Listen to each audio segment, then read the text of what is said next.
Right. But I did go to Vern.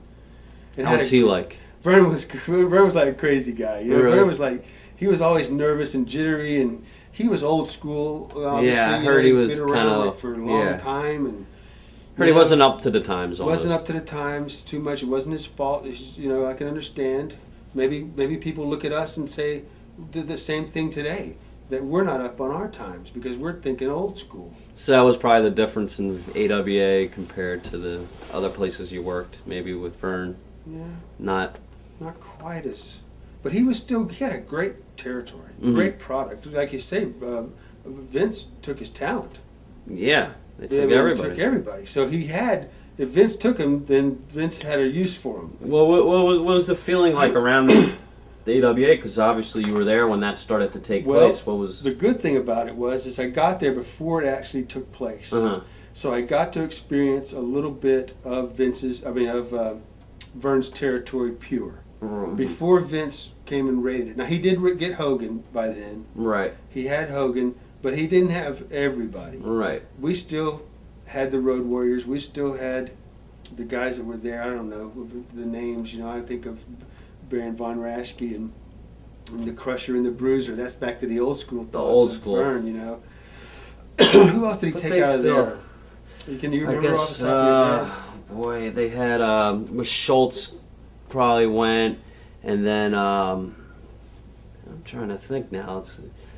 This is like when they started, and then you started doing like the Meadowlands shows and everything like that. I think they had the road work. I remember it wasn't like Hogan was there, and then Schultz, and then was Snuka? No, Snuka came in afterwards. Yeah. I forget. Because we had like Rick Martel. Yeah, it was me and Rick and I that worked together. Rick Martel's the one guy who left. Vince was pretty much starting to take from everybody, but I guess like we had a few months. I was only up there about a year. But we had a few months where we were okay, and we were drawing too. I mean, we were going all over. You know, we went to L.A. and Vegas, and then Salt Lake City, and St. Paul, Minneapolis, St. Paul, Milwaukee, then New York City, Green Atlantic. Bay, Did you do Atlantic City tapings? Or were they at the casino at the Showboat? Was it? Yeah, that was in Vegas. Vegas Showboat was Atlantic City. Where was it at? Caesars, maybe something I can't remember. But we were traveling and we were drawing. Right. Like. We were drawing. Who was the booker? I don't think nobody knew. No, really? You know, I think that Greg worked with what's his name? He always kind of walked around like Buddy Rogers. He lives in Vegas now. What's his name? I can't think of his name. Is he the announcer? No, he was a wrestler. Wrestler? Old timer, but he was still wrestled. Bockwinkel. Oh, yeah. Great talent. Yeah. You know, great gentleman. Carried himself outside the ring as well as he did in the ring. It seemed that they were a little behind at times, like Vern, because he was like their main champion and everything. He kind of looked like that whole Buddy Rogers, like. Yeah, well, that was 60s, that stuck in the back. Yeah. Back years ago time. Like Ray Stevens. Of course, he was such a talent too. But he was there. So I think Stevens and Bockwinkel and Vern and Greg would sit in a room.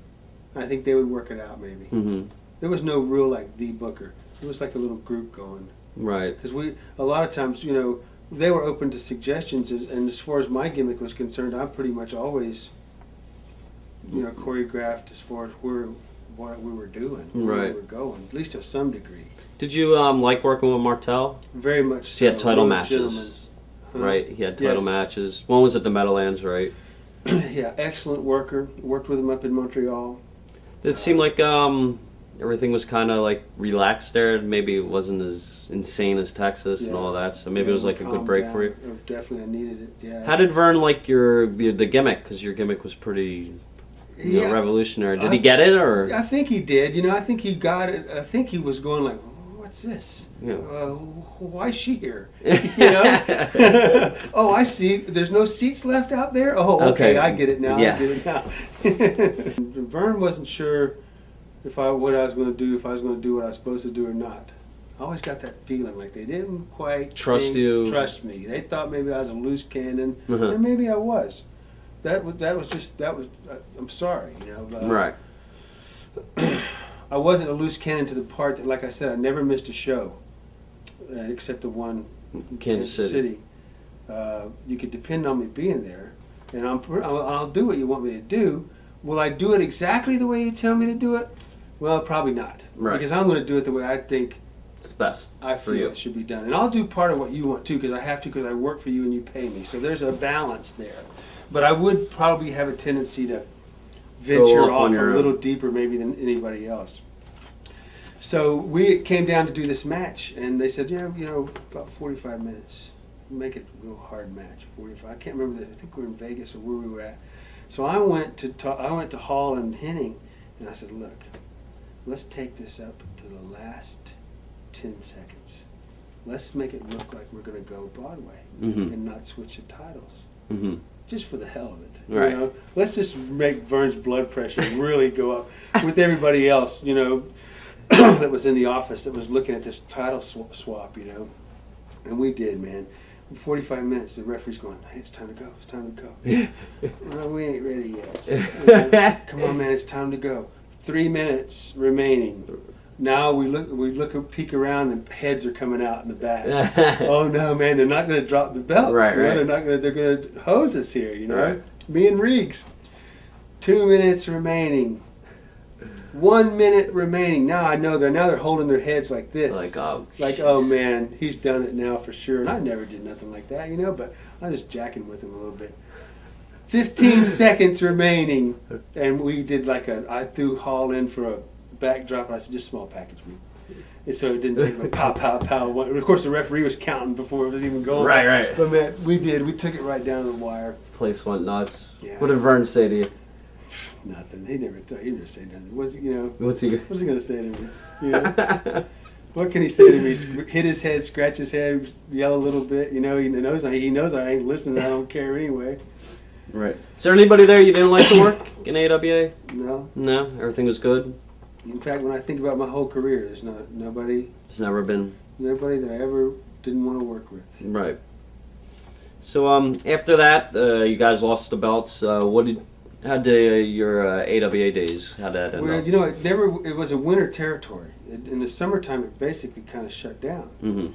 So the summer '85, maybe through Rick Martel, but Ronnie and I went to Montreal. Okay.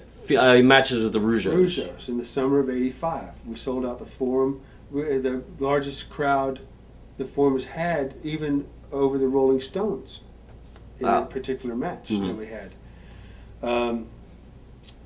So we spent the summer of '85. My wife went to North Bay with the kids and the family, and they'd come into Montreal, and we'd tour a little bit up in Chicoutimi and these French towns up the St. Lawrence River, and we camped, and the Samoans were up there, and we spent a summer just in Noranda and working for the Rougeos.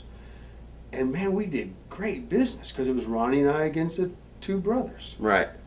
And Patty worked. I think she went home for a while, but she came in like for the big shows, the big shows, yeah. And she even came in for a lot of them. So we brought the kids. We made like a summer vacation out of it. Right. You know, in fact, I remember we were in one town up there north and had a riot and had a lot of trouble with the police with the dogs, and we had our kids with us. Uh-oh. We thought, oh crap, you know. Now they're growing up a little bit and they kind of have an idea. So we put them in the van and put them down the floor and pulled the van in the arena, and all the police around. Of course, my kids are going, holy crap, what's going on? You know, they know what's going on. But